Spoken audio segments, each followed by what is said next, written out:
के अंदाज से आप गुफ्तगू करते हैं, अहादीस की रोशनी में दलाइल पर मबनी गुफ्तगू करते हैं। मौलाना शौकत हुसैन सियालवी साहब ने हमें ज्वाइन किया। मौलाना साहब खुशामदीद कहेंगे आपको। उनके साथ अहले सुन्नत वल जमात से एक दूसरे मौलाना साहब ने हमें ज्वाइन किया। आप मुफक्किर आज़म हैं और आपकी बड़ी वसी रिसर्च है, अहादीस पर आपकी अच्छी ग्रिप है। मौलाना ख्वाजा आफ्ताब अहमद साहब ने ज्वाइन किया। सर खुशामदीद कहेंगे आपको भी, और उनके साथ हमें कलाम सुनाएंगे। हम आगाज़ करते हैं 10 मुहर्रम अल हराम का प्रोग्राम। कलाम पढ़ने के लिए हमें ज्वाइन किया है सैयद सकलैन हैदर जैदी ने। मैं चाहूँगा कि पहले हम कलाम सुने, नोहा सुने, उसके बाद प्रोग्राम का आगाज़ करें। बिस्मिल्लाह। औज़ु बिल्लाहि मिनश शैतानिर रजीम, बिस्मिल्लाहिर रहमानिर रहीम। छोटी शहज़ादी के बीबी सकीना अलैहिस्सलाम सलामुल्लाह अलैहा के थोड़े से एक मसहब बयान करूँगा। चंद अशार आपकी खिदमत में पेश करता हूँ मैं।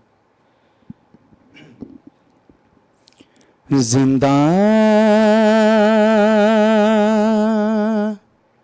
में सकीना ये बुका